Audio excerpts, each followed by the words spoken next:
workbench for the garage. Said it'd be about, if I could make it like 30 inches deep and 6 feet long, so I made this one. And while I was at it, I decided to go ahead and make a video on how I did it, in case somebody else wants to make one day. So next is drawing and a bill of material. The cost is about $300 in material, including the vise and electricity. The thing about a workbench like this is you need to make it portable, sort of portable, so that whenever you move from house to house, you don't have to keep building workbenches. You just take this one with you. So this one is strong enough. I think it'll last a lifetime. It needs to also be made kind of semi-symmetrical, so I put outlets on all four side corners so that if it needs to be oriented in a different direction at a different house, you can do that. Just move the vise to another corner. So it's pretty much semi-symmetrical, and it's got a power cord on the electrical, so you can just plug it in to the wall outlet, and it powers all the outlets, and you're ready to go. So this is a pretty good workbench, and it's heavy, so it's not going to move around when you go to tugging and pulling on that vise over there, and level and everything. So I think it'll be good. Okay, the top is made of 2x6s and 2x8s, and I did that to kind of get a difference in the color, and plus to get the 30-inch width dimension to come out right. These boards all come with a radius, factory radius on the corners, and for the places where they mate together, I want a smooth surface, so I went ahead and took a table saw and ripped off them radiuses so that I could put this top together. The underside of the top and the underside of the shelf are painted white, just like you see here. Did that to reflect light and to make it more difficult for the cobwebs to stick.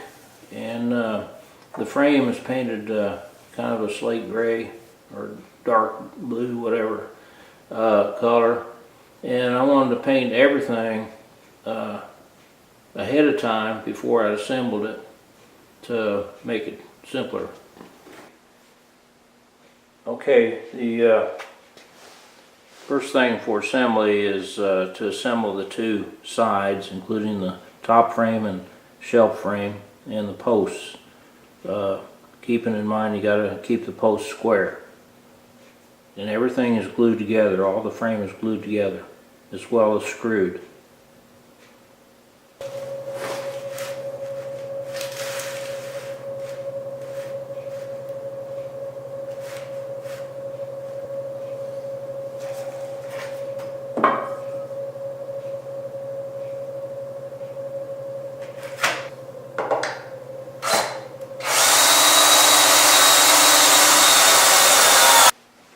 Next we need to cut out the shelf plywood to allow for the legs.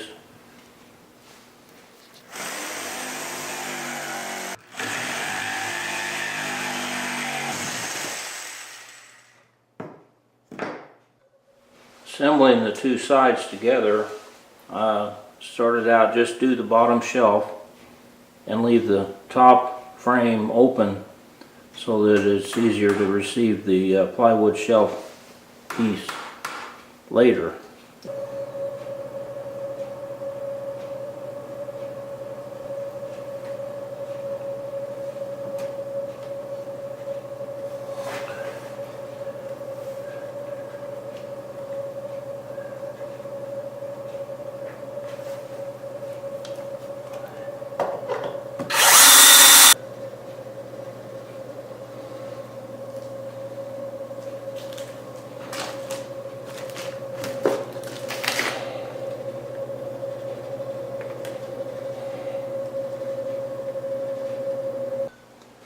once the plywood is in place and screwed down with glue, it's okay now to go ahead and put the top, the rest of the top frame on to button up the ends.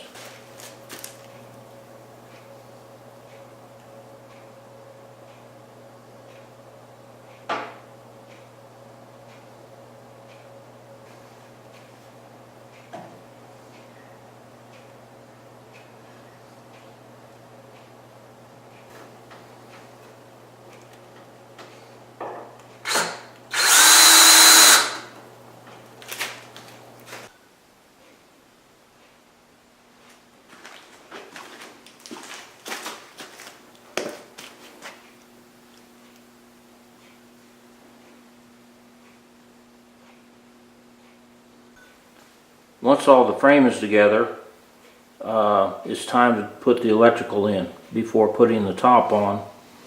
That way we can have plenty of access for the wiring and so forth.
To assemble the top, you want to start with the middle 2x8 and center it, of course, in the frame, and go ahead and glue it down and screw it tight.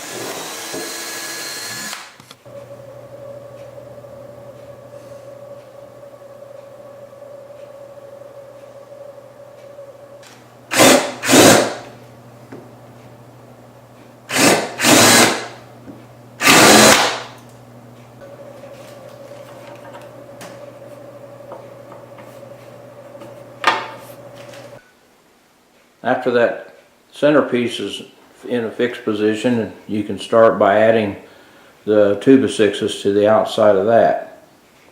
And make sure you clamp them. Glue everything up, but clamp them to make sure that there's no gaps in between the boards.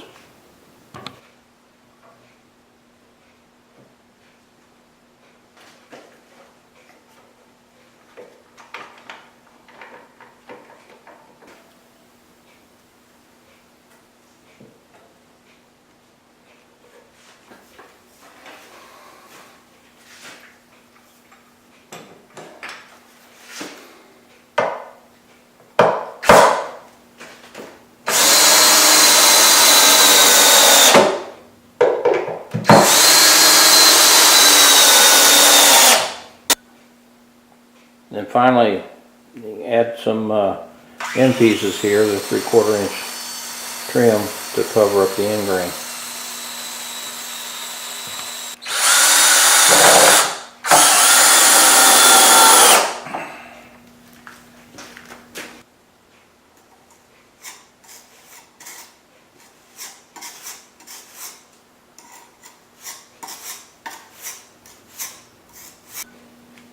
Next, of course, is to sand it and put a couple of coats of urethane on it to finish it.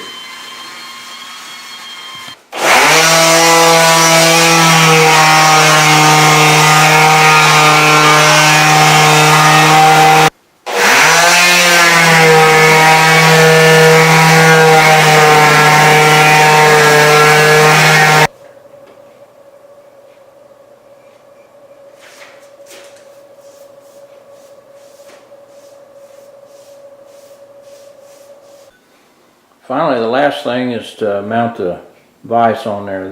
This one here is, I'm going to tell you, it's one heavy duty vise. It's a 6-inch vise, weighs 35 pounds, and I'm anchoring it down with 3/8 inch bolts.